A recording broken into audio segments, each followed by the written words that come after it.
Hello dears, welcome back to Xylem learning. Shweta miss ആണേ. അപ്പോൾ മക്കളെ, നമ്മുടെ എക്സാം ഒക്കെ വരാൻ പോവാണ് അല്ലേ, ഓണപരീക്ഷയൊക്കെ വരാൻ പോവാണ്. അപ്പം മക്കളെല്ലാവരും പഠിച്ചു തുടങ്ങി എന്നാണ് കേട്ടോ മിസ് വിശ്വസിക്കുന്നത്. മക്കളെല്ലാവരും ക്ലാസ്സൊക്കെ കണ്ട് അടിപൊളിയായിട്ട് പഠിക്കാൻ തുടങ്ങണം. അപ്പം ഇതാടാ, ഇന്ന് നമ്മളൊരു ഇമ്പോർട്ടൻ്റ് ആയ ഒരു ക്വസ്റ്റ്യൻ ആണ് ചെയ്യാൻ പോകുന്നത്. നമ്മളെ ടെക്സ്റ്റ് ബുക്ക് തന്നെയുള്ളൊരു ചോദ്യമാണ്. അതാണെടാ നമ്മൾ ഇന്ന് ചെയ്യാൻ പോകുന്നത്. അപ്പം ചോദ്യം എന്താണെന്ന് നമുക്ക് നോക്കിയാലോ.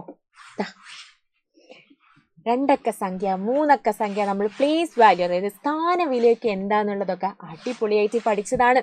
അപ്പൊ ഇതാടാ നമ്മൾ ഇന്ന് ചെയ്യാൻ പോകുന്നത്. അതുമായിട്ട് ബന്ധപ്പെട്ട ഒരു ചോദ്യമാണ്. അപ്പോൾ ചോദ്യം വായിക്കാം. ഏറ്റവും വലിയ രണ്ടക്ക സംഖ്യയും ഏറ്റവും വലിയ ഒരക്ക സംഖ്യയും കൂട്ടിയാൽ. മക്കളെ, ഏറ്റവും വലിയ രണ്ടക്ക സംഖ്യ എന്ന് പറഞ്ഞാൽ എത്രയാണെന്നറിയോ? മക്കൾ ഒന്നും ആലോചിക്കണ്ട. ഏറ്റവും വലിയ രണ്ടക്ക സംഖ്യ എന്ന് പറയുന്നത് 99. ഏറ്റവും വലിയ ഒരക്ക സംഖ്യ എന്ന് പറയുന്നതോ 1 വട്ടം 9. 9 ഏറ്റവും വലിയ ഒരക്ക സംഖ്യ.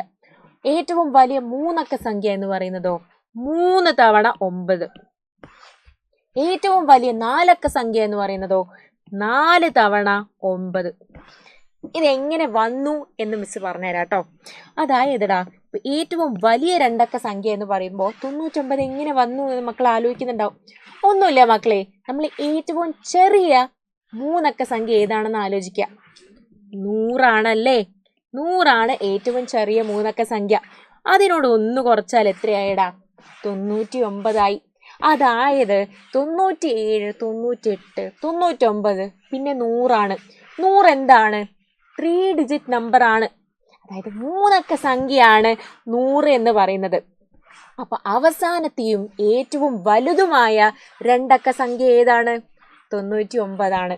അങ്ങനെയാണടാ 99 ഏറ്റവും വലിയ രണ്ടക്ക സംഖ്യ ആയത്. 99 ഏറ്റവും വലിയ രണ്ടക്ക സംഖ്യ ആയത്. അടുത്തത് 9 നോക്കിയാലോ. എങ്ങനെയാണ് 9 ഏറ്റവും വലിയ ഒരക്ക സംഖ്യ ആയത്? 8, 9, 10. 10 എന്താണടാ? രണ്ടക്ക സംഖ്യ ആണല്ലേ. അപ്പൊ രണ്ടക്ക സംഖ്യയോട് തൊട്ട് മുന്നിലുള്ളത് എന്താണ്? 9. 9 ഒരക്ക സംഖ്യയാണ്. അപ്പൊ ഏറ്റവും വലുതും അവസാനത്തതുമായ ഒരക്ക സംഖ്യ 9. അതുപോലെ ഏറ്റവും വലിയ മൂന്നക്ക സംഖ്യ എന്ന് പറയുമ്പോൾ 999 എങ്ങനെയായി? ഏറ്റവും ചെറിയ ഒരു നാലക്ക സംഖ്യ ഏതാണടാ? 1000. 1000 1 കുറച്ചാൽ 999 ആയി. ഇങ്ങനെയാണ് നമ്മളിത് ചെയ്യുക. അപ്പൊ മക്കളെല്ലാവരും പഠിച്ചല്ലോടാ. നമുക്കിതിനി ഈ ഒരു ചോദ്യം ചെയ്ത് നോക്കാം.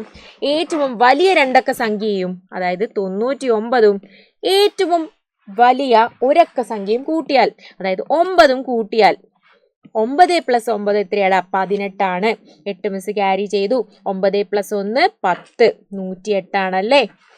ഇനി അടുത്ത ചോദ്യമോ, ഏറ്റവും വലിയ മൂന്നക്ക സംഖ്യ. ഏറ്റവും വലിയ മൂന്നക്ക സംഖ്യ ഏറ്റവും വലുത് എന്ന് പറയുമ്പോൾ എന്താണ്?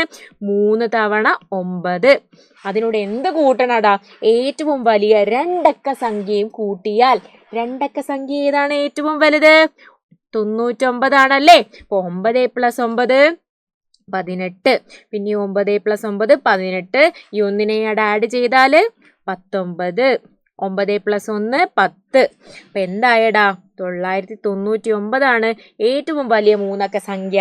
ഏറ്റവും വലിയ രണ്ടക്ക സംഖ്യ 99. അത് രണ്ടും കൂടെ നമ്മൾ കൂട്ടുമ്പോൾ 1098 കിട്ടിയല്ലേ. വളരെ എളുപ്പമല്ലേ. അപ്പൊ ഇതാ അവസാനത്തെ ചോദ്യം. ഏറ്റവും വലിയ നാലക്ക സംഖ്യയും ഏറ്റവും വലിയ മൂന്നക്ക സംഖ്യയും കൂട്ടിയാലോ. ഏറ്റവും വലിയ നാലക്ക സംഖ്യ എന്ന് പറയുമ്പോൾ ഏറ്റവും വലുത് നാലക്ക സംഖ്യ, അതായത് 9 4 തവണ. 9 4 തവണ. അതാണല്ലേ ഏറ്റവും വലിയ നാലക്ക സംഖ്യ. ഇനിയോ ഏറ്റവും വലിയ മൂന്നക്ക സംഖ്യ, അതായത് 3 തവണ 9.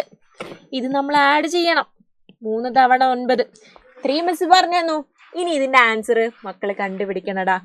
അപ്പൊ മക്കളെ, നമ്മളിവിടെ 4ാം ക്ലാസ്സിന്റെ ഓൺലൈൻ ട്യൂഷനായ പ്രാണ ബാച്ചിൽ മക്കൾ എല്ലാവരും കുറെ പേര് ജോയിൻ ചെയ്തിട്ടുണ്ടാവും. ഇനിയും ജോയിൻ ചെയ്യാൻ കുറച്ച് പേര് ബാക്കി ഉണ്ടാവല്ലേ. അപ്പൊ ഇതാ നാളെ നമ്മുടെ August 15 ഇൻഡിപെൻഡൻസ് ഡേ ആയതുകൊണ്ട് സ്പെഷ്യൽ ഓഫേഴ്സ് നടക്കുന്നുണ്ട്. അതിന് 20% ഓഫറിലാണ് നമ്മൾ ഈ കോഴ്സ് കൊടുക്കുന്നത്. അപ്പോൾ ഇടാ, കൂടുതൽ വിവരങ്ങൾക്ക് വേണ്ടിയിട്ട് മക്കളെല്ലാവരും ഇതിൽ കാണുന്ന നമ്പറിലേക്ക് വിളിക്കണം. താഴെ കാണുന്ന നമ്പറിലേക്ക് വിളിച്ചാൽ കൂടുതൽ ഡീറ്റെയിൽസ് ഒക്കെ അറിയാൻ പറ്റും. അപ്പോൾ എല്ലാവരും പ്രാണ ബാച്ചിലൊക്കെ ജോയിൻ ചെയ്ത് നമ്മുടെ ഓണം എക്സാമിന് ഫുൾ മാർക്കൊക്കെ വാങ്ങണ്ടേ.